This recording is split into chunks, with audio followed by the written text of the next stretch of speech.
Welcome back to Cheap Pop, everybody. This is apparently my generic podcast voice that I realize I can never get out of when I start one of these shows. It's like my brain says pop culture, and I have to go into that generic podcast intro. It goes away after a minute, especially if I just keep talking nervously like this. But today we are back with episodes 11 and 12 of Neon Genesis Evangelion. I am back again with my friend Matt, and we are going to talk about some interesting developments today. Matt, how are you doing? Good, doing good. Enjoyed the episodes. Definitely do not want to take another week before we record because I feel like my brain has had a lot to process in that period of time, but I'll get back into it here quick.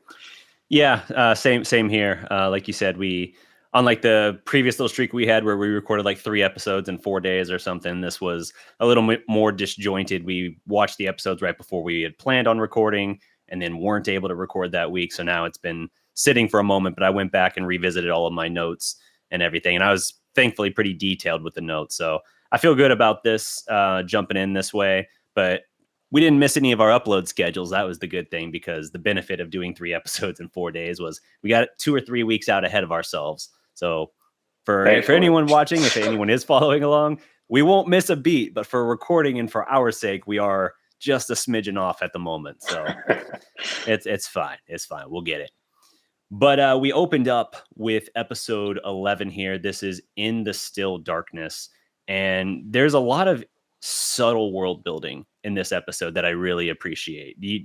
What did you, I guess, think of that? Whether it's opening things up and just seeing them, like a couple of the characters from the command center at the laundromat, or kind of hearing them talk about an upcoming election and kind of implying some less than democratic ways in which they're carried out. What did you think of that? I thought it added quite a bit. I agree with you. I find it interesting because watching this episode, I was like, man, I feel like we're doing some interesting world building here, but almost like it's coming quite late. Like, I enjoyed everything that I was getting, but I was like, man, I wish that I had this ahead of time. I feel like we're just kind of like shoehorning this in like a little late in the series, but I liked, I liked what we were getting at, and we were getting some like new stuff that we weren't really familiar with. As far as like, what were the thing? The Magi, or the Magi? Yeah, that's the 3 computers that basically are like the master computer of Nerv HQ.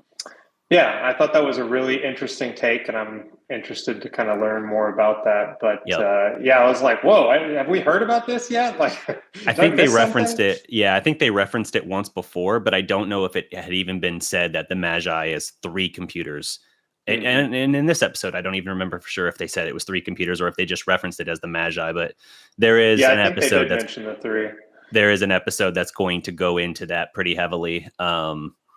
And it's interesting. So I've talked before about how as the series goes along, you kind of recontextualize certain things. So like you said, the first block, it's like, okay, the angels, this is the main thing, right? And then you got a little bit of a taste a couple episodes ago where it's like, oh, also there's other organizations that are kind of wanting to challenge Nerv for their position of power, if you will, because they kind of have a blank check, carte blanche, if you will, to kind of do whatever they want, and there's no accountability. And they're bankrupting just countless countries as people are having to deal with paying for like their recklessness, whether it's destruction to cities or resources, whatever. And now we're kind of going into that further, because the line that I think summarizes this particular episode the best comes from Gendo. And I want to find the exact thing. I remember I wrote it down in here. Let's see. No. That was the different one. Here it is. Man's greatest enemy is not the angels, but his fellow man. So this is really the main quote. You can say there's an accompaniment to it at the end of the episode. We'll get into that. But this whole episode is basically an unprecedented blackout for all of Nerv HQ. And they basically find out that this is not the angels, whatever this is. Like, this is sabotage. Just like Nerv sabotaged the JA, the Japanese Allegiance or Alliance, whatever it is, that other organization. Somebody is now apparently sabotaging Nerv, and they basically wipe out all the power, and you're disjointed. You have people who are away, so it seems like even the timing of it was strategic. But this is someone trying to basically observe how the facility boots back up. And so there's an espionage kind of angle to this that just adds an extra little layer of something that I kind of like. How a couple episodes ago you get Nerv being the saboteur, and now you're seeing kind of the pendulum swing back the other way. Like, no, they're going to catch strays too. Some of these other people who kind of go at them are occasionally going to, land a punch on the chin of Zeus, if you will. It's not that Nerv is just impenetrable or unstoppable. So a really interesting dynamic there. What were some of your kind of impressions with that unrolling and the setup of that? I know we skipped over a couple beats, but I'll let you jump in and fill that in or whatever. I definitely thought it was good. I will say that even though they're not impenetrable, as you just discussed, they do have more willpower in their group than I think probably anyone else in the country. It's amazing that they're like, well, we have literally nothing to work with right now. How can we MacGyver this situation where we can get these Avas back up and running and fight? And I realize we're skipping ahead a little bit here, and fight these angels.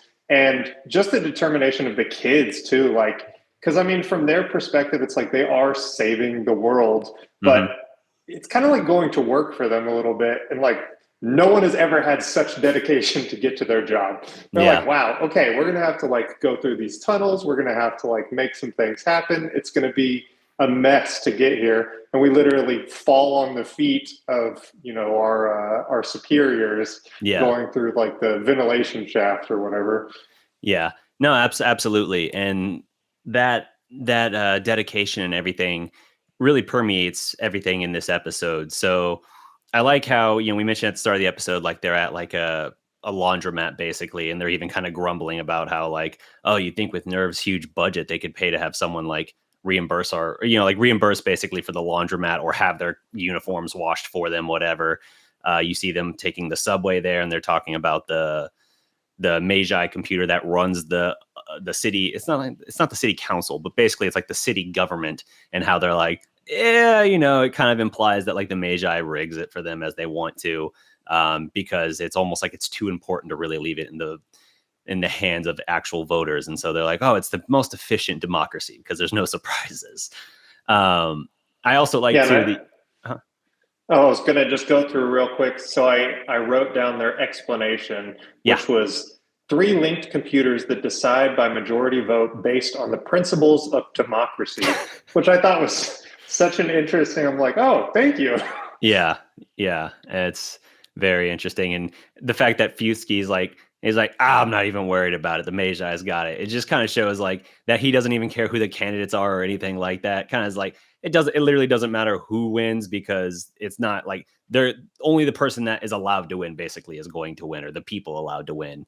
I also appreciate seeing their interaction with him too, because Rasuko is just so calm and chill, just I couldn't care less. You're not a big wig, anything like that. And the other two are just scared to death to be in the same location as him, just sweating bullets. And she's just perfectly chill. Yep. Yeah. She's been around a lot longer than they have. And even then, you kind of find out later, and it's not in spoiler territory of any kind, she's been around Nerv since the beginning. Her mother worked there before her. So for her, it's old hat kind of. She it's not she considers him her equal, he is higher up on the totem pole, but it just doesn't have the shock factor to her. Whereas these other two people, yes, they work in the command center, kind of the war room, if you will, but they're much younger and very naive and not in the know about how this stuff works, as kind of we as the viewer have experienced thus far. He, Gendo, is kind of shielded off. You don't really see a lot of him. And so when he does speak, or, when he actually takes a very pointed stance on something, it's kind of oh shit. Okay. If it's bad enough that he's actually reacting, then, that's a problem. When he dress down Shinji and Asuka over them making a fool of themselves, getting wiped out an episode ago or whatever by that one angel that split in two. Same sort of thing there. So yeah, it's great little character dynamics there that I think I've praised this so much with the series, but I really feel like every character has these little beats where you're just like, that makes total sense, or that's fitting that would go that way. And you just see these little nuances and stuff, even on repeat viewings, that I always tend to appreciate. I also liked that before the blackout even happens, you have Shinji trying to bond with his dad. Like, he calls him nervously, like, hey, at school, my teacher said that, we should be proud of ourselves for like this thing. And so like, she wanted me to tell you. And Gendo's just like, what the, I assigned all of this to Misato. Don't waste my time. I don't care for this. You're in her care. Don't call me again. And just like, he didn't even have time to hang up because the blackout happens then. And it's just God, like, I love that. Yeah. Gendo's just like, I just wrote such a dick. Gendo's just like, do you think I care about something you did at school or something some little aptitude test told you? Good for you. Like, I get it. It's kind of like, even whatever the aptitude test said, like, I feel like what you're doing is more important than literally anything school would tell you. So maybe that counts more. But it's like, also from Shinji's standpoint, you see like, he's so desperate to like have that approval. And that gets explored too in an upcoming episode. He's so desperate to have that approval and everything that like, he's just like, I don't know. This sounds like it is as good of an excuse as any that I could force this conversation. Like, literally the previous time they had an actual conversation was, I think, like when visiting like his mother's grave. And even then Gendo's like, yeah, she's not even there. It's just a signifier. Like, okay, cool. Yeah, with this episode, and I don't know if that was at the end of the next one that other little bit comes up, but we really are like diving into response from like parental trauma here a little bit. I mean, it's like you see how this like mentally affects him, and how, it's like, okay, I'm going to be shitty to you. I'm going to give you some praise. I'm going to be shitty to you. I'm going to give you some praise. And to see how that like affects this child. I mean, it's like, you're doing permanent psychological damage, but there is like, I think to him, there's a means for why he's doing this. Not a good one, just because he's a piece of shit, but he realizes that he can manipulate him in that way. Oh, for sure. That's absolutely a theme here. So getting back into the blackout thing, like we were talking about, you mentioned the kids are all outside of the building. Rei, Asuka, and Shinji. Shinji was at school when the power outage happened, so they're trying to go and respond to this. It's like the city as a whole is affected, I think, and then Nerv, its backup generators aren't even kicking on, and they're saying like, this is literally impossible unless it's sabotage. And so they're like, oh, okay, so this is someone else doing this to us. This isn't even an angel. And that's where you get the Gendo line where he's kind of, and he says it so confidently, like Futsuki, I think, even is the one who makes the assertion of like, oh, so it's someone else doing this.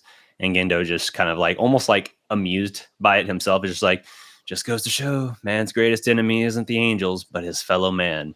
And I feel like that's almost like a sort of commentary even under that, like even in the face of like this unprecedented threat, we still can't set aside like our bullshit squabbles and divisions and things like that. To the point where even someone as psychotic as Gendo Akari sounds like the voice of reason. Like, oh, the worst person just made a good point. But yeah, so with the whole geofront being shut down, they said it's like theoretically impossible. The kids got to find a way to get into the facility. Like, none of the elevators or anything are working, so they're having to find like basically like ventilation ducts and tunnels to get in. They're just trying to get down there, and the whole time you have Misato and Kaji locked in an elevator, which they're just trying to figure out how to get out of that, and that's going to set up to their little comic moment later. But you have basically Ritsuko running things. You do have Gendo there and Futsuki as well, but Ritsuko is essentially having to play Misato's role, and they're just trying to figure out how to get things going. You mentioned like even Gendo himself takes action in like manually prepping the Avas, because while they can't start them out already like on that the umbilical cord, whatever, the auxiliary power, they can start basically going off their batteries, if you will. But you got to manually, without the elevator lifts, basically get a crane and pulley and just get people lined up pulling the cord to line them up. And even Gendo's getting in on the action, and it's kind of like, oh, that's kind of like, that's intense. Like, he's not just the guy sitting back saying like, do it. Like, he wouldn't have to get in there. He's probably not even a very physically strong person, but he's actually kind of picking up that role himself. But the little moments we get with the kids is great. You want to talk about some of that as Shinji, Rei, and Asuka are trying to get in? Yeah, the first thing is when they're like first realizing that the breaker's been damaged. Mm-hmm. Asuka tries to immediately mimic Rei, like, because Rei gets her emergency manual, Mm-hmm. and then Shinji asks, like, "Hey, what are you doing?" And she's like, "I'm trying to get the emergency manual, you idiot, you dumbass." Yeah. Like, and it was just so funny because she's always comparing herself to like the other women around her, trying to figure out like, how can I be as good as them? How can I step up? And then immediately appoints herself like, "Oh, I'm the leader, obviously, because I'm better than everybody." Just trying to like put Rei in her place, essentially. Like, you're not the one in charge here. I'm the one in charge. I'm going to get the manual. I'm going to take us here. So again, it's just her like, I am the best person alive. No one is better than me. But it was just really funny to watch. I like too that Rei like could not care less that Asuka is trying to like override. She's just like, oh, I know there's a shortcut here. We should take that. And Asuka, I wrote down her line because it's a funny one. She's like, "Hey, I'm the leader here. Don't try and boss me around like that. Now tell me, where is this shortcut?"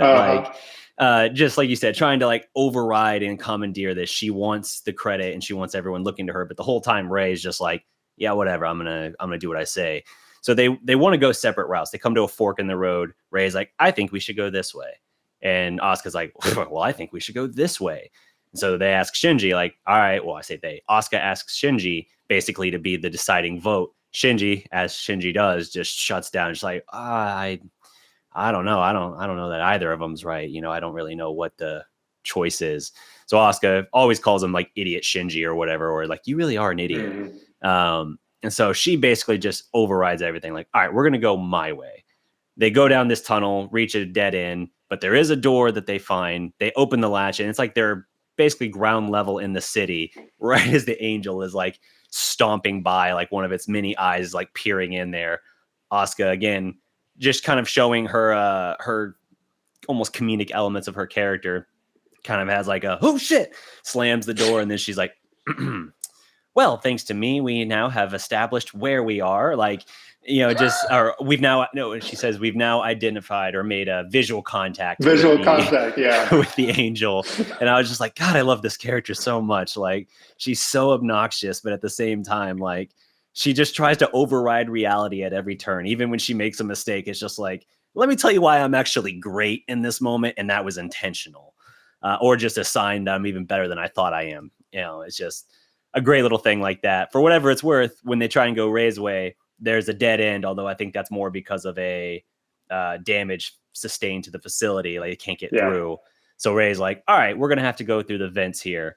And Asuka has like an interesting observation when Rei says that. She's basically been accusing Rei of being Gendo's pet, if you will, and says that she gets special treatment and that she's prim and all of this stuff.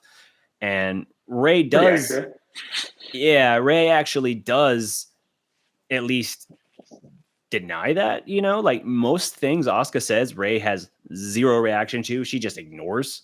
But she actually did feel the need to kind of stick up for herself there, which I was like, well, that's interesting, because not many things does she feel that need. So you almost wonder, like, I don't think of her like as Gendo's pet per se, but like you almost wonder if that little insecurity is there within Rei, because as much as she seems almost like a numb, very monotone character, she does have these feelings. She just doesn't explore them or express them.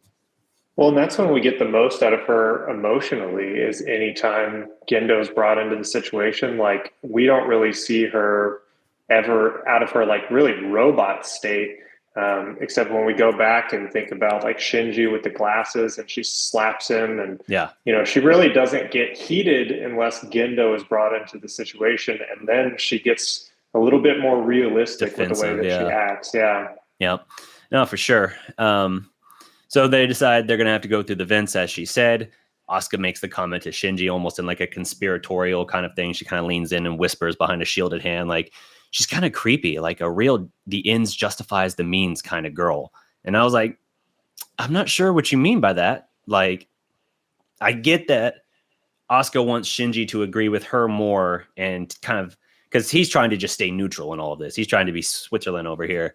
And she's trying to kind of bring him to her side. So I guess maybe it's just that because nothing Ray said about like going through the vents seems like an unreasonable thing at that point. If that's the only route in, then it's like, all right, you don't really have an alternative. But again, comedic moment here. They're crawling through the vents for whatever reason. Asuka goes second. I guess just because she doesn't want to be last. For her, that probably is an insecurity. And so she's commenting to Shinji, don't you dare look forward, because she's still like in her schoolgirl outfit. She still has like the skirt. It's not even like a short skirt or anything, but she's like, don't you dare look forward, you pervert. And Shinji's almost like, what? And he like looks up and she just starts booting the shit out of his face, like 3 kicks in the face, like, you idiot, stupid pervert. And then the vent falls out from under them. They fall right into the room in front of Ritsuko and them as Gendo's like hoisting up with the rest of the guys, Unit 1 specifically. And Ritsuko basically is like, oh, there you are. Good. Yep, we have everything ready. Even without power, we went about doing this. It was actually Gendo's idea. He had faith that you would make it in time. And you kind of see one of those moments from Shinji that you get every now and then where he kind of looks at Gendo and it's almost like that starry-eyed, like, oh, father's a great man, or you know what I mean? Like he just looks at him and like you see like that little bit of like want of hero worship, how most probably boys around maybe not 14 at 14, but again, Shinji's almost emotionally stunted because he was abandoned for 6 years before that, or 8 years before that. So almost kind of like looking at his father and wanting to idolize him and wanting his approval and validation. And so he's kind of seeing him that way. And then the Avas are activated and they're going to have to crawl up the tunnel. That's normally like the elevator launch pad for them. And that's got to be anxiety anyway, because you're already on battery power from the very start. They don't tell you what the time is here. It's not like, like, okay, they got 3 minutes or they got 5 minutes. But that they're not going to have the, continuous power source that the normal kind of umbilical cord sort of thing gives them. And they're going to have to go just purely slowly crawl up this thing and try to get this over with in a hurry. And as the Angels have shown before, they basically they know where their, launch pads are. Essentially, they've calculated based on the individual experiences from previous Angels. They know how to attack them. And so this Angel just basically squats right over top of the tunnel they're climbing up and just starts like crying like a just torrent of acid down the tunnel at him. Asuka is the one on top. I think Shinji is at the very bottom and Rei is between them. And Asuka, her Ava's hands are burned, loses traction. She falls and Shinji basically has to brace well enough that he can catch all 3 of them until they can like tuck away in like this little, I don't know, little compartment almost to the side, like an emergency hatch sort of thing.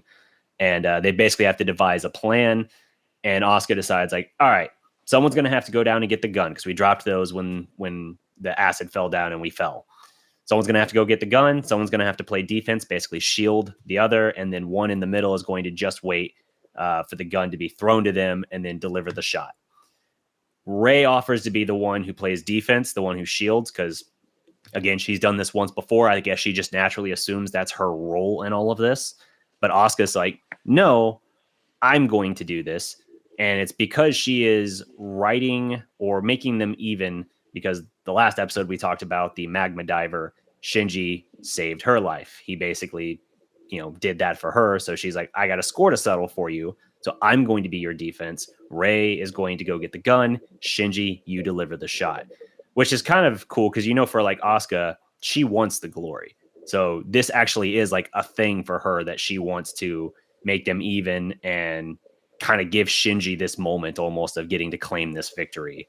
Yeah, I couldn't tell exactly what her motivation was here. It's like, did she really? I think part of it had to do with her wanting to override Ray's initial decision Could be. because she said, "Oh, I want to be defense." No, you can't be defense. Mm-hmm. But then, in a way, too, it's like, okay, how do I not owe Shinji one right now? If Yeah. I do defense here, then I pretty much made up for him saving my life previously, which in a sense you're not really getting the kill shot, but you are protecting the two other Avas. So there's like, I mean, there's a sense of glory to it, but she did seem to kind of level out into like a more normal, like, hey, let me actually just be helpful here rather Yeah. than just trying to immediately steal the limelight.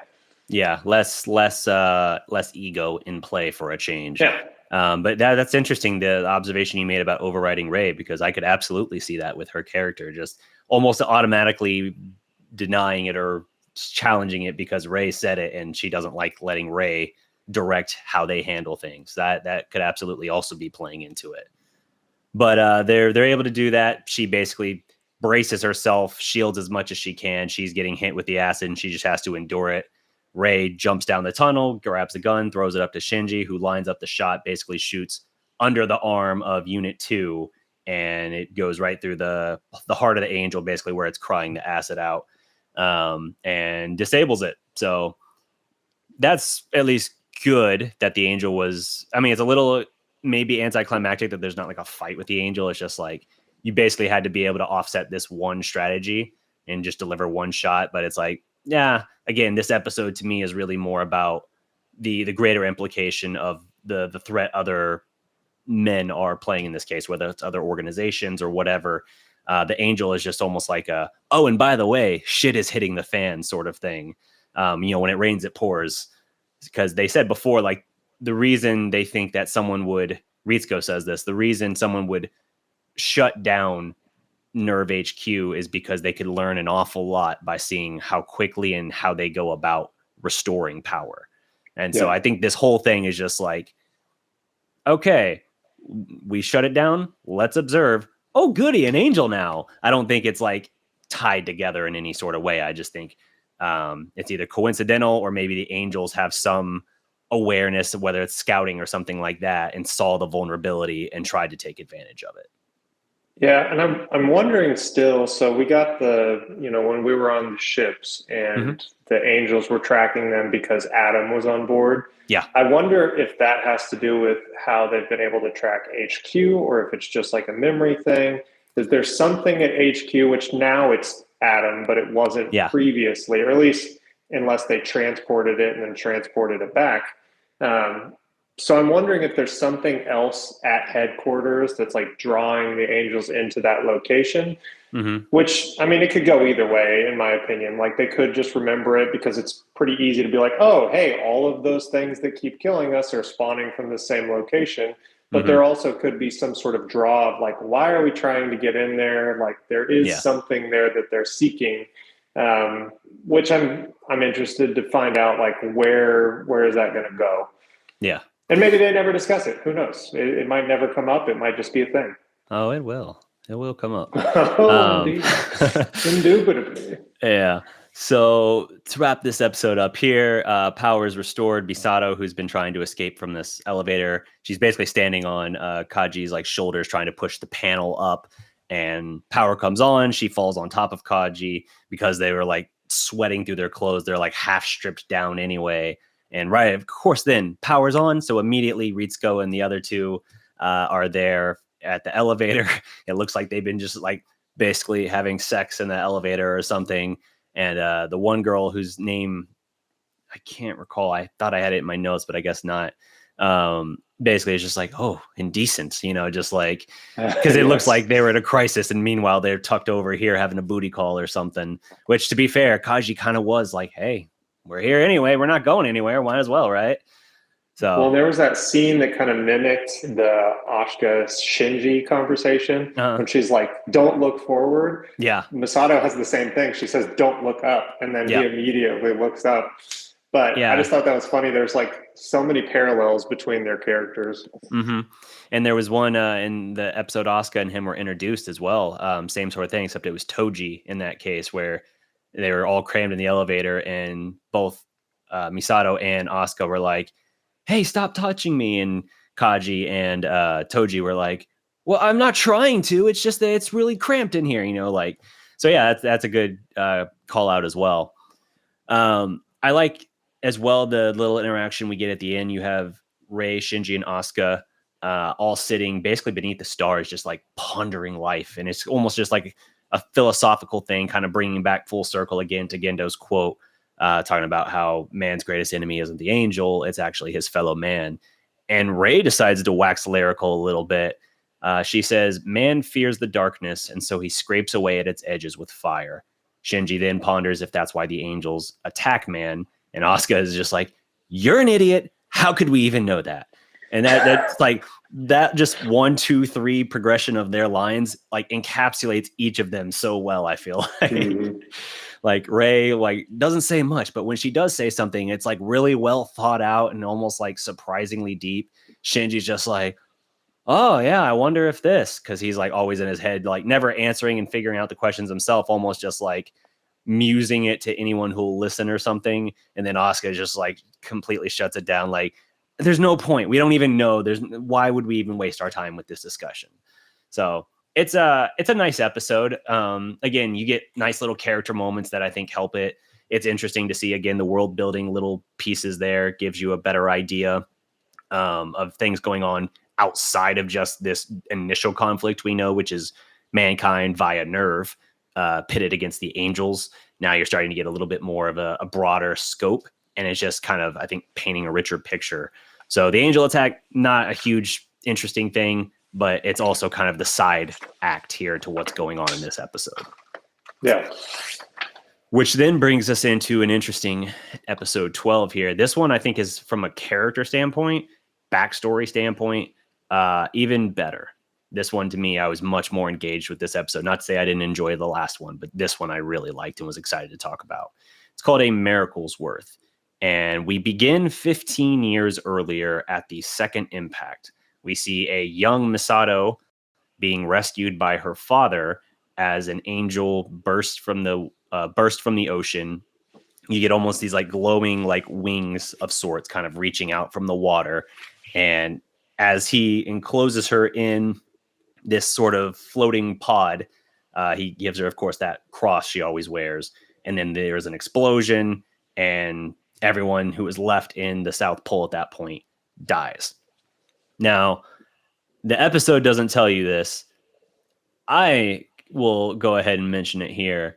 We're told that the angel was actually Adam, that it was Adam rising that caused the second impact. So spoiler alert, geez. It's not. It's not. It is, but it's not. So Adam's rising at the South Pole is the second impact here. Misato is rescued by her father. There's an interesting character thing here. This flashback we're opening with is actually Misato's dream, and she's dreaming regularly about the second impact. And I actually wondered immediately if this is why she drinks so heavily. If it's like when you drink, you don't really dream. You know what I mean? Like you're kind of like numbing yourself and like erasing a period of your memory to an extent. And so it's like if she drinks herself into a stupor, as we've seen frequently, does that make it less likely she relives that nightmare? Yeah. I was curious about the cross too. Like, yeah. I want to know, like, what was her role wherever they are, like with her dad? I mean, were they in some like sort of like Salvation Army type situation? It's in the episode. It'll lay it out. So in present day, they're talking about a harmonics test later that day. Misato is leaving, but Shinji's friends actually coming over, eager to see, realize by a pin she's wearing on her lapel that she's been promoted from captain to major. And not even Asuka noticed this, which Shinji, I'm not surprised he wouldn't notice. Asuka was a little bit surprising until they basically say like, they're both so focused on themselves. Of course, they wouldn't notice something like that, which for Asuka, I totally understand. So yeah, Misato's been promoted. She now has the title of major, and she's going off to basically prep for these harmonics tests that are going to be done later. Meanwhile, you have, so let's just jump to the harmonics test here. The reveal of that, you have all three of them in there. It's not like they're in their Avas. It's more like they're in the capsules, essentially, that are put into the backs, the spinal cord, if you will, of the Avas. And it's kind of like testing with the LCL, what their sync rates and everything look like. And Shinji apparently wows them with his improvement. Now, Asuka does point out later that he's still 50 behind her. They don't tell you the unit of measure, but I don't know if it's like 100 is a perfect sync rate. Are we talking about this like percentage, or is it like points on a scale that goes to whatever? But Asuka is still way ahead, but Shinji is apparently closing the gap, and they say that he's, quote, gained 8 in 10 days. So I think of it like 8 percentage points in 10 days. Maybe that's kind of speaking to how difficult it is to actually sync with these things, that like getting 8 percentage points better in 10 days is like a huge milestone, where they're like, literally people are commenting like, oh, it's like this kid was born to pilot an Ava. And it's just like, oh, wow. Okay. That's pretty heavy praise for a number that on surface level doesn't sound like crazy impressive.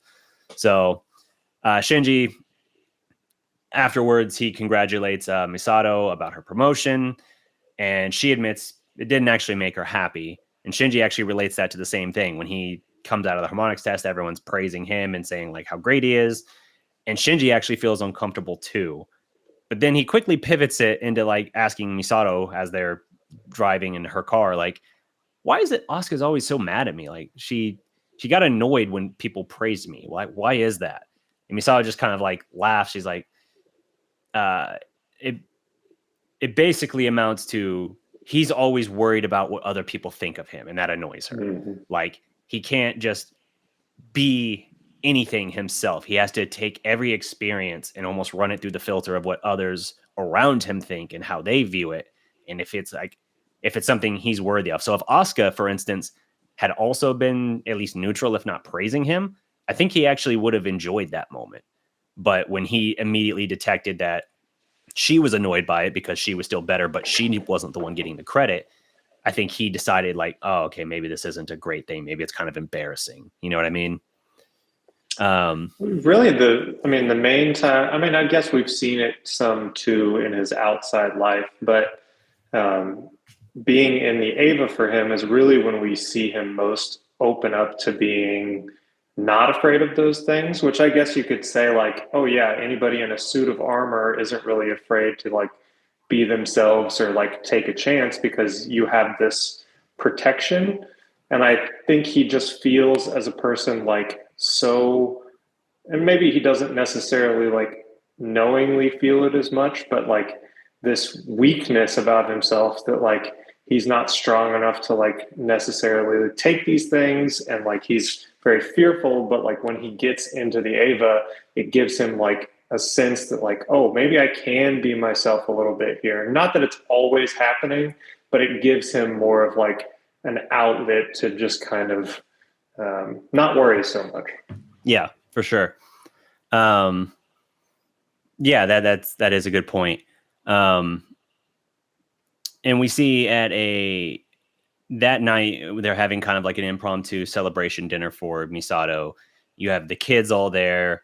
Shinji's friends are there.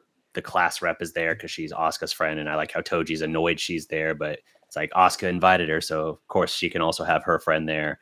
And Shinji and Misato are kind of having a conversation back and forth and everything, while all this bickering and yelling is going on. And Shinji kind of admits like he's not really comfortable with these big groups and everything, because no one can just be like nice and pleasant. Like everyone has to get like all uppity and bicker and things like that. Rowdy, yeah, just like noisy as hell all the time. Mm-hmm. Yeah, and you take very much that Shinji is a very sensitive to like his environment essentially, and so like this is almost just like being in a volatile situation, and even if he's not the one physically involved in the altercation, he still just doesn't feel relaxed in that spot. So And then I like to, you have Kaji and Ritsuko show up together, and both Misato and Asuka are immediately pissed. Like, why are you two Red together? face, yeah.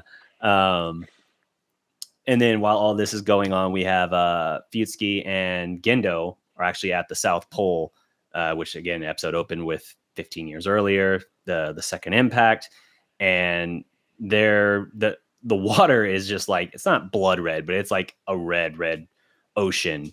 And they're kind of talking about all of this, how basically there's nothing left here. Like it's almost like life has been wiped from this area. And Gendo's like waxing lyrical about it being untainted by original sin, which I think is just him referring to like all life being wiped out there. So it's like anything that comes now is fresh and untainted by original sin, is how I take him saying that.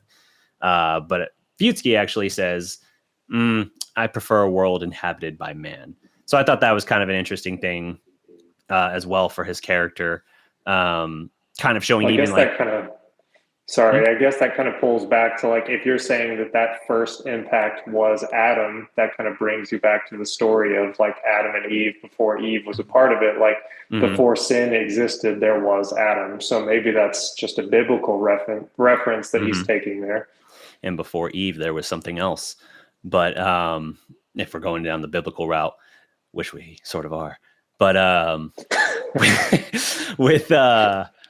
with this, I kind of like as well that just like subtle little hint that like, hey, these two might work hand in hand. Like Fuyutsuki might be like Gendo's kind of right hand man, but even they don't see entirely eye to eye on how they view certain things. Like Gendo's almost looking at this place with reverence, whereas Fuyutsuki's kind of like, I don't really view it in the same light that you do. Like I kind of preferred it before it was wiped out, essentially. Like the world of man is what I prefer. Whereas Gendo's almost like, isn't it better now? Like, calm down, Gendo, calm down. So all of this is happening. They're away. They're literally on the other side of the world here dealing with this. And we have another angel attack. You have an angel attacking from space, basically from way up in the atmosphere, building with explosive speed, plummeting towards Tokyo 3, specifically towards Nerv HQ. And it's building up so much explosive power, it's basically going to just wipe out the entire geofront. They ask the Magi computer, like, hey, given these circumstances, what should we do? And the Magi's like, oh, you've got to evacuate the town, leave HQ. Like, you're screwed, basically. Like, less than 1% chance of success. Yeah, your odds are terrible. Yeah, you're screwed. And Misato, again, interesting kind of character moment for her here. You see, like, okay, she's bestowed this new authority and power, if you will. What does she do? Immediately abuse it, you could say. Like, she immediately is reckless with the power. She's like, less than 1%? Well, you know what? I want to strike a blow against the angels, so I'm going to go with this plan here. And she actually kind of gets into it a little bit with Ritsuko, like, you're jeopardizing our 3 pilots and Ava's doing this. This is like less than 1% chance this would even work. And she's like, well, it's better than nothing at all. So like they're going back and forth, and ultimately Misato's new title lets her kind of push this forward and get it through. So they're going to go with this incredibly reckless plan. She goes to tell the kids about it and try and sell them on it. And they're like, the kids know it. They're like, okay, so there's like no shot of this working then, huh? Well, it's better than nothing at all. Like, okay. And she tries to, again, interesting little world building thing you could say here. She tries to kind of like motivate them with like, and hey, once we succeed, well, first she offers them the chance to say no. They all say yes. And she offers them the chance to update their wills. They say no. They decline. Then she's like, well, great. Well, hey, when this is done, I'll take everyone out for a nice steak dinner. And initially, Shinji and Asuka are like, oh, wow, sounds great. And then as soon as she walks off, there's like, the second impact generation just doesn't understand. Like, the luxuries of their childhood does not motivate us, we don't care about it. Like, we didn't experience that. So for us, it's just like an unusual thing, I guess. You know, it's not like a luxury of the same sort of thing. Yeah, and at that point too, I got the sense, I was like, wow, Misato like really doesn't give a shit about these kids. But we'll go a little fast forward in the episode. She discusses again, which I know we've heard this from her before, but she's like, oh, well, once they're in the Ava, like they can't be hurt.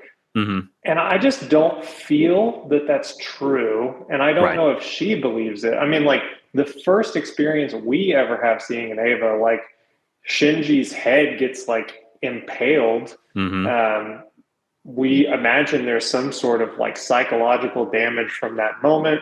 You know, let's see, Ray, whenever she gets, you know, shot out in her pod, we see that it's damaged and we see that she's hurt. We still don't really understand where that came from at this point, Right. but I'm not getting the sense that anyone believes that these are indestructible unless it has something to do with like the pods. But maybe that's Yeah. also, you know, when she was young and she was saved from the second impact, she was put into a pod type situation. Now, I don't know if that's the same pod. I mean, it looked similar. I assume that they're not, and it was just Right. a coincidence that they were, you know, kind of like that. But I can't figure out where she's at. Like, does she really not care about these kids? Does she really think that Right. they're like not going to lose their life? I mean, um, gosh, Asuka, when she's in the lava and we lose the cords, I mean, she was about to die in that moment. So I think Mm-hmm. we're past the point of thinking that you're immune in Yeah. this device. Yeah. I think my interpretation of it, I guess, is that it's kind of like the story you tell yourself. And so I think she honestly believes the safest place for them is in that Ava, because while it's not indestructible, it's better shielding than anything else they could provide. And so I think it's kind of like, in order to carry out her job and do it to the best of her ability and the greatest chance of success, she kind of just has to compartmentalize that. And so I think she tells herself like, no, they'll be safe. They're in the safest place they could be. As for the pod, the Avas didn't exist 15 years earlier, so maybe it's a prototype. That's an interesting thought I never considered. Um, but yeah, it's not exactly the same, but it could be like an early prototype of the pods that eventually would be inserted into the Avas for the pilots to kind of sync with them. But it is an interesting sort of thing here. So the whole plan basically revolves around each of the Avas is going to be lifted up to the surface level at different points of the city, basically trying to triangulate where the angel is going to hit. The angel adjusts course and it's going to get to Shinji first. So Shinji has to basically race there. They're going to have all three Avas activate their AT fields to max power to try and slow it. And then Shinji basically has to catch the damn thing while Ray, I think it is, tears the AT field of the angel open so that Asuka can then stab through its core. The whole point of this angel is basically it's a suicide bomber, more or less. And all they're trying to do is just catch it so that they can kill it before it does anything. Um, and they're able to do that. They're able to get there and stop the thing, even though it was less than like a 1% chance, and even though all three Avas and the pilots were put at risk. I think again, this episode to me is a great piece for speaking to Misato's backstory, because again, given this new authority and the first opportunity she had to overstep bounds of what was safe or reasonable just to try and strike a blow against the angels, she does it, and it worked out. But it's interesting, kind of seeing that, and it's interesting seeing how the kids. I like how even before they went out to do the mission, like right before they took off, basically to the surface, um, Misato's trying to tell them basically like, yeah, this is gonna work. You'll see. Like, what is it you're basing this on? She's like, oh, woman's intuition. And Asuka kind of mutters to herself like, it's getting harder and harder to really like back her on this, like to believe in her if she's boiling it down to luck. And then Shinji even kind of chimes in like, yeah, she's not exactly the luckiest person anyway. She's never even won a scratch off. And Asuka's just like, oh God. But obviously it does work out for them. They are able to stop the angel from hitting Tokyo 3. And so it saves the city. And you could say, like, as reckless as it was, her, I guess, woman's intuition in this case does pan out.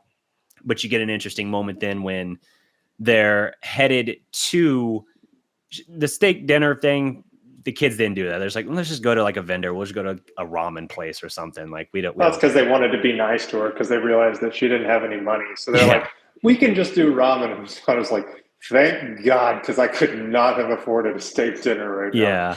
And again, Asuka and Ray have a nice moment where Ray's just like, I guess it's like an order of ramen for the whole group or something. And Ray's just like, no meat, please. And Asuka goes, shark fin and extra shark, or, you know, something like that. Just immediately like, no, we're going to not only be getting meat, we're going to get double meat. And it's going to be shark fin for the group. So again, just them kind of bickering more so, I guess, Asuka just sniping at Ray all the time. But we kind of revisit that. What I love about Misato's arc in all of this is she does explain to Shinji kind of why we got a flashback in there where she kind of explained to Shinji why she does what she does. And it's like her father was a researcher at the South Pole and was obsessed with his career. He basically abandoned and neglected his family, and she was closer with her mom. She saw how emotionally damaged and hurt she was by all of that and how upset she was. She grew to hate her father. And then I don't know why Misato was at the South Pole at that point. Like, her parents did get divorced. She says that. And she was so happy for her mom when they did, because her father couldn't hurt her mom anymore. But for whatever reason that it's never really explained, Misato was at the South Pole with her father when ended up happening the second impact. And then her father basically sacrificing himself to save her left her like really conflicted. And what I like about this is whatever interpretation you want, her motivation makes perfect sense. She said she doesn't know if she, after he saved her, she says, I don't know if I loved him or hated him, but I knew that the angels were responsible, and so I hated them. So it's like, if she loved her father, well, they took her father from her, so she hates them for it, and she wants vengeance.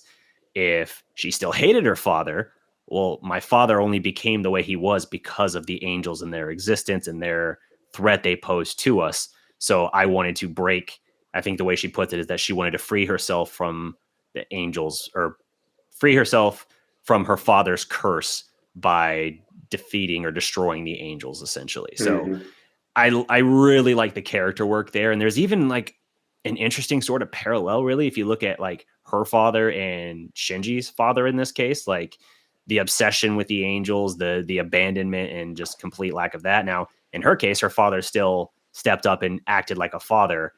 I don't know that we get that from Gendo. Certainly not anything we've seen here. Not yet. But it's so. Are we to assume that her father was researching the angels? I mean, that would be my assumption, and that's also why I kind of assumed that like maybe the pods were an early iteration of what we get later. And I don't know why they decided on that concept, and we didn't really get to see enough from the kind of disaster zone that we're first put into. We just see the pod and she gets put in, but I'm like, I feel like there's some reason that this exists. Like, this was a preparation, you know, it's like a lifeboat for the Titanic. You know, they knew something could happen, but they weren't sure it was going to. You're on a good track there. We are going to get another episode that looks better and more closely at that day specifically. This one only kind of gave us the premise through her eyes, which was a very limited perspective between her age at the time and, you know, her not being in Nerv. It wasn't Nerv at the time, but the organization that it was, kind of the framework, if you will, became Nerv later. Nerv was almost the response at that point to what happened with the second impact. But yeah, they're just great character work here, I think, for them. And even at that ramen dish meal or whatever at the end of it, you know, Shinji, as always, has kept asking people why they pilot their Evas. We asked Ray that in the Ray part 1 and 2, episodes 5 and 6, I think it was. And he asks Asuka. Her, of course, immediate answer is like, to show everybody my greatness, basically. And he's kind of like, okay, so you want to be seen, basically, is what it amounts to. Like, yes. That's exactly it. Like, she and Shinji are two sides of the same coin. They have similar traumas, not the circumstances of the traumas, but the emotional impacts, I think, are very similar. And the difference is they handled them and kind of took opposite routes for how they coped with that. And so she wants to be seen and she wants to prove herself. She wants everybody to do that. Whereas Shinji is almost like, he wants to be accepted, but he's almost like the mouse that's more afraid of you than you are of him, sort of thing. And so that's also why she is kind of disgusted by him to some extent. She sees him as just weak, essentially, like pitiful, essentially. So, you know, and Asuka had asked Shinji, like, well, why do you do it? And of course, Shinji still doesn't have an answer for all of this. Well, why didn't you ask your little, you know, she doesn't say girlfriend, but basically she thinks that Shinji and Rei have some little connection that she's clearly a little jealous of. Like, why didn't you ask her? And he's like, oh, I did, but I don't see her that way because, you know, he's again saying, like, I don't see her in any sort of romantic way. And I think that's actually for Asuka, based on what previous episodes showed us, probably something given like a little bit of almost like a little hope spot for her. Like, even though she has conflicting feelings about Shinji, she definitely has a crush on him. So like, ooh, okay, they're not a thing. That's good to know, I guess. So interesting there. But at the end of this episode, he does tell Misato, I think I know why I pilot the Ava. Because after successfully completing this mission that had less than 1% chance of success, they are able to get a hold of Gendo and Futsuki in the South Pole. And I like how Gendo, when asking to speak to Shinji, doesn't even say Shinji or even Akari. He's like, is the pilot of Ava Unit 1 there? Misato's like, yeah, he's here. And he just says, good work today. That's all he says. But Shinji's like, again, like that starry-eyed, like, huh? Yeah. Father praised me? And so he's telling her, Misato and everyone that night at dinner, like, yeah, I think I know why I want to pilot Ava 1. Like, I want my father's praise, and I want him to see me, and it makes me happy when he does praise me. So I think that's why I do it. And Misato's kind of looking at him like, are you serious? Like, almost like dumbfounded by how stupid that is. And Asuka even kind of voices that. She's like, wait, that's your reason? God, you're an idiot. Like, just like, come on, man. Of all the... See, I thought it's interesting too, because I feel like what we've got from Shinji so far is that he's always trying to learn, even though I feel like he's very slow at it. Mm-hmm. And I think that's part of the reason, again, why he's asking all of these questions to people, because he's trying to figure out for himself. He's like, why do I do this? So if I can, you know, kind of poll other people and figure out what's your reasoning and how do I like see you interact with people, mm-hmm. maybe that can help me learn why I do it. And you know, there definitely were things in the last 2 episodes. So when his father initially just pretty much writes him off for trying to tell him anything interesting about his life.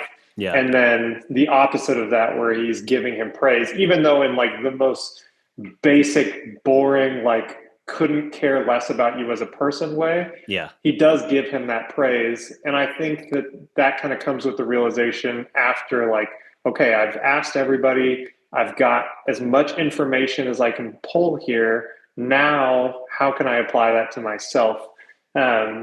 Which I think that will come back later in his character progression as like we see this is, you know, been building to something more, or building to why he has like this high sync rate with his Ava, is it's like it's all about how he learns and takes in information, whereas like Asuka is more, you know, give me a manual, show me how to do it, put me in the cockpit, like give me all these things that I need, where he learns through others.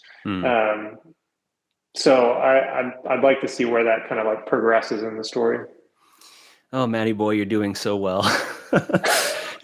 Like you're picking up on the right sort of threads here and everything. I love it. Yeah, it's definitely something with Shinji's character.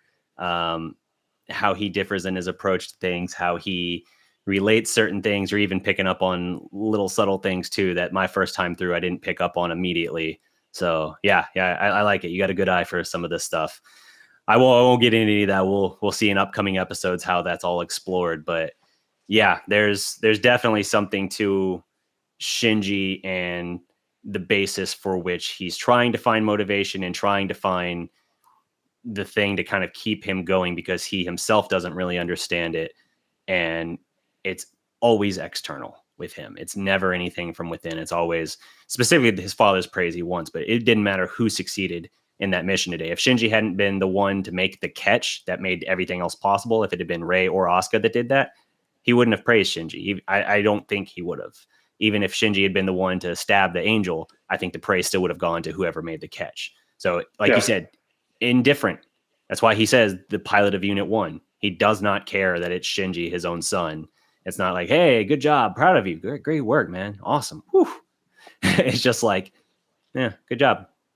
I feel to at least the need to give you that, I guess, but I do not care that you're my son. I'm just saying it for the sake of saying it.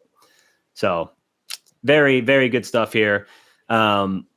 These next 2 episodes, I don't have the notes on them in front of me, like what they are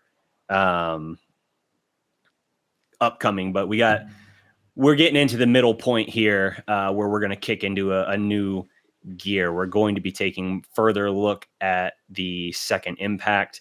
And like I said, with a lot of the things you're theorizing and everything, you're all on the right track. Not like everything is right on the head, so to speak, but you're very much circling heading in the right the direction. answers. Yeah, at least as my interpretation tells them. So yeah, this is going to get good. This is definitely the point where we're kicking into a new gear, and now we're going to really start delving into these characters, because now we kind of have the foundation laid. And we're starting to see there are additional layers to this story. So now that the setting is all there and we understand it, now we really dive into everything, and it's going to shit's going to hit the fan. It's going to get intense. It's going to get traumatizing in some cases, but this is the part here where I think it really shines brightest, I think. Nice. Cool. But that'll wrap up this episode. Thank you everybody who tuned in. Don't forget as well to check these out on our YouTube channel, Cheap Pop. We'll be uploading the video content there. Obviously, if you just want the audio version, get that Spotify, Apple Podcasts, wherever you get your podcast at. But you can also check us out on YouTube. And you can always recommend different movies or shows as well that you'd be interested in us checking out. But until next time, we'll be back with another episode. 13 and 14 will be what we're looking at there. And one of these days, I'm going to have to get a damn tagline for this, because I never know the exact bow to put on this thing. But until then, guys, stay tuned, and we'll talk to you later. Thanks, guys.